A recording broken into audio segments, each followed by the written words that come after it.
नमस्कार, मैं योगेंद्र। आज बात करते हैं बिहार में हुए वोट अधिकार यात्रा की। आज वोट अधिकार यात्रा का समापन हो चुका है। राहुल गांधी के मंच पर विपक्ष के या इंडी गठबंधन के सारे नेता उपस्थित थे। उन्होंने अपना एक दम दिखाया सरकार को कि हम सब एकजुट है और बिहार में कुछ करिश्मा करने वाले हैं। लेकिन इन चीजों को ध्यान में रखने से पहले बिहार की जनता से मैं एक अपील करना चाहता हूँ कि किस तरीके से इन्हीं नेताओं और इन्हीं इंडी गठबंधन के बहुत सारे नेताओं ने ये कहा था कि बिहार का डीएनए तो मजदूरों जैसा है। बिहार के डीएनए तो ये मजदूरी करने के लिए होते हैं। इन्हीं में स्टालिन जैसे लोग थे जिन्होंने बिहारियों को गाली और मार कर भगाया था। इन्हीं में रेवंत रेड्डी जो तेलंगाना के कांग्रेस के वर्तमान मुख्यमंत्री, उन्होंने कहा था कि बिहार का डीएनए तो मजदूरी करने के लिए। और इन्हीं में उपस्थित उद्धव ठाकरे जो महाराष्ट्र के पहले पूर्व मुख्यमंत्री हैं, उन्होंने भी यही कहा था कि उन्होंने और उनके भाई राज ठाकरे ने, दोनों ने मिलकर इन्हीं उत्तर भारत, इन्हीं बिहार के लोगों को थप्पड़ मार मार कर भगाने की बात कही थी।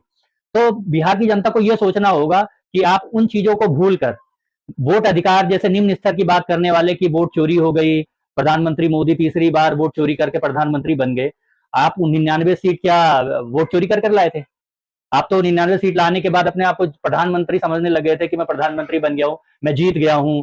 हम जीत कर भी हार गए, हम हार कर भी जीत गए, आप जीत कर भी हार गए। इस तरीके से बातें करने वाले विपक्ष के लोग कर रहे थे। और अब वही लोग वोट चोरी यानी वोट अधिकार यात्रा निकाल रहे हैं कि हम वोट चोरी हो गई, नहीं तो हम तो जीते पड़े थे। तो इस तरह की बातें कर निम्न स्तर की बातें करने वाले विपक्ष के नेताओं को ध्यान देना होगा कि अगर आपको राजनीति करनी है तो एक लॉयल राजनीति, एक तरीके से राजनीति करनी होगी। बहुत सारे मुद्दे हैं।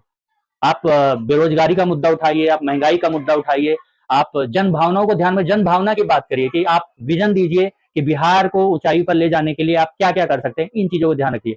इन ओछी बयानबाजी देने वाले नेताओं को अपने मंच पर बुलाकर आप बिहारियों को आप एक अच्छा संदेश नहीं दे रहे हैं। बिहार का डीएनए इतना निम्न स्तर का नहीं है। बिहार के लोग आगे थे, आगे हैं, आगे रहेंगे। किसी भी ऊंची जगह पे, किसी भी बड़ी जगह पे, अधिकारी लेवल का हो या ब्यूरोक्रेट में हो या मीडिया लाइन में हो, बिहार के लोग बहुत ऊंचे स्थान पर है। उनका डीएनए मिडिल क्लास, हर जगह एक स्तर होता है। तो लेकिन ज्यादा से ज्यादा मेरा मानना है कि बिहार के लोग हर ऊंची जगह पे हैं।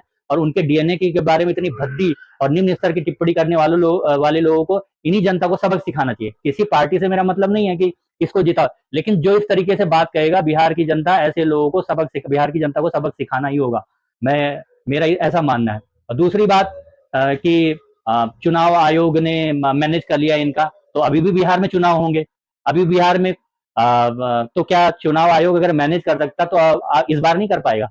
तो इस तरीके से घटिया तरीके के विपक्ष की राजनीति, नकारात्मक राजनीति से कुछ हासिल नहीं होने वाला है। विपक्ष को जनता के अहम मुद्दों को उठाना चाहिए। बेरोजगारी, महंगाई और सबसे बड़ा शिक्षा। शिक्षा व्यवस्था बिहार की, मेरा मानना है उस स्तर की नहीं है जिस स्तर की हो। ऐसे मुद्दों को अगर विपक्ष उठाए तो मेरा मानना है विपक्ष को कुछ फायदा हो सकता है। और इस तरीके से घटिया बयानबाजी करने वाले बिहार के बारे में बिहार के लोगों के बारे में इतनी गंदी और ओछी बात करने वाले लोगों को बिल्कुल भी बर्दाश्त नहीं करना चाहिए विपक्ष के, बिहार के लोगों को। तो ये बाकी चीजें तो बिहार के लोगों को सोचना है, बिहार में जो लोग रह रहे हैं उनके बारे में सोचना है। पर मेरा मानना है बिहार की जनता बिल्कुल भी ऐसे बयानबाजी करने वाले लोगों को माफ नहीं करेगी। और इस वीडियो को ज्यादा से ज्यादा शेयर करिए, ज्यादा से ज्यादा लोगों को बताइए कि इन लोगों के चेहरे से नकाब हटने चाहिए।